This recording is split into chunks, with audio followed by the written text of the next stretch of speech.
How to handle setbacks and challenges. In any business at some stage, you will face setbacks and challenges. It is just inevitable. And sometimes it feels like they're coming at you from all directions.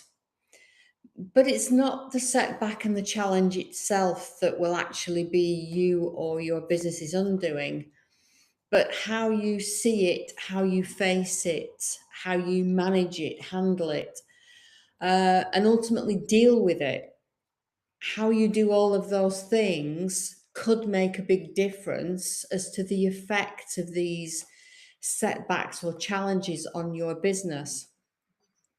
So there are different aspects to setbacks, different responses, different response types that we all go through.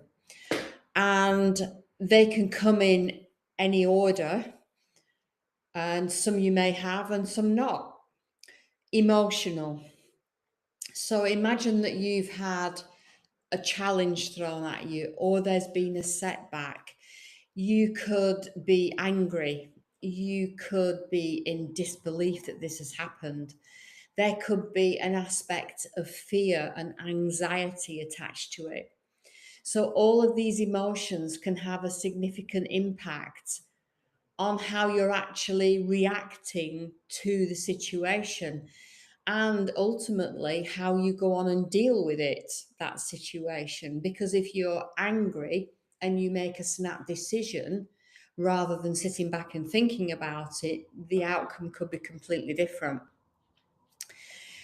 We also have a habit of taking things personally, and I can be guilty of this. Um, if a setback or a challenge happens, whilst on occasions they may be personal attacks on you as an individual or on your business, and we have had that, generally speaking, in the main, a setback or a challenge is not personal, it's just stuff that happens. So try not to take anything personally. And even if it is aimed at you, learn some strategies to help you cope with the situation, which we'll cover in a few minutes. Another lovely way of dealing with things is ostrich syndrome. And that is basically sticking your head in the sand and pretending that there isn't an issue, it doesn't really exist, and you're going to ignore it. Now, sometimes, depending on what the issue or challenge is, that might work. It might go away, it might not have any effect on your business. But other times, actually doing that will have a much more negative impact on the outcome than if you actually faced the setback or challenge and actually did something about it. And we can often get fear of there's going to be more of the same. How often do we say, it's been a terrible week, it's been a terrible month, it's been a terrible year? And yet we've focused on the difficulties that we've gone through and not the positives. So it's easy for your brain to jump to irrational conclusions and thoughts, especially when you're in that emotional state. Why has this happened to me? It's always me. What next? Everything bad comes in threes. I'm not sure it does. Maybe you have experience of this. But our brain can operate irrationally when we're in an emotional state and stuff is thrown at us. So, what steps can you take for handling a setback or a challenge? I think the first thing that I've learned to do over the years is acknowledge and accept that there is a setback or a challenge. It is there, it's in front of you. You can play ostriches and it might go away and it might not do any damage, but it's much better if you acknowledge and accept it and have a look at it, because then if it happens again, you have a much calmer response to the same or similar situation. Try to control your emotional responses. So if you're getting angry or you're getting emotional, maybe go for a walk. Maybe go and do something that grounds you again. Go and make yourself a coffee or a tea or a soft drink or whatever it is. Go for a walk, get some fresh air, ground yourself, and then come back and look at it again. Don't take it personally. I know that there are sometimes some personal attacks out there, and I've had them thrown at me. Don't take it personally. Try to rise above it. Try to be the better person. I always try to think that that person must be going through a terrible time to actually come out with that. Because if you're in a really positive place, why would you? So then analyze the situation, the setback or the challenge that you face. What do you think is the root cause of it? Can you stop it from happening again? And what do you need to put into place to ensure that that is the case? So this can take some thinking about, depending on what the setback and the challenge is. So analyze it. What is the root cause of it?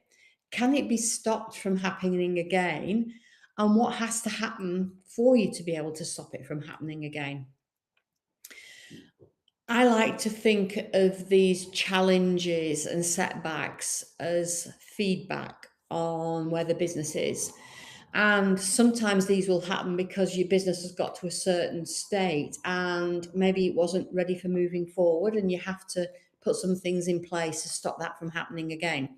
So it could be that you have a client email you and say, I'm disappointed that I haven't heard back from you from this email, or I'm disappointed that it's taken so long for this to happen. And don't take it personally.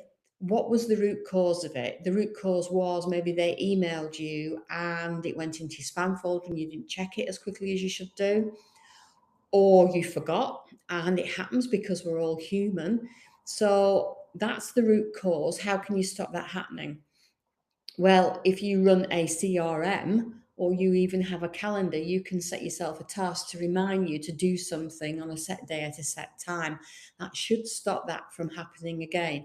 So it's feedback, and it's positive feedback for your business because it helps you move forward and helps you to professionalize your business. It is not a failure, it is simply feedback. And you need then to create an action plan as to how to deal with it. So develop your plan to stop it happening again. The root cause, why did it happen? How can you stop it? What do you have to put in place to stop it?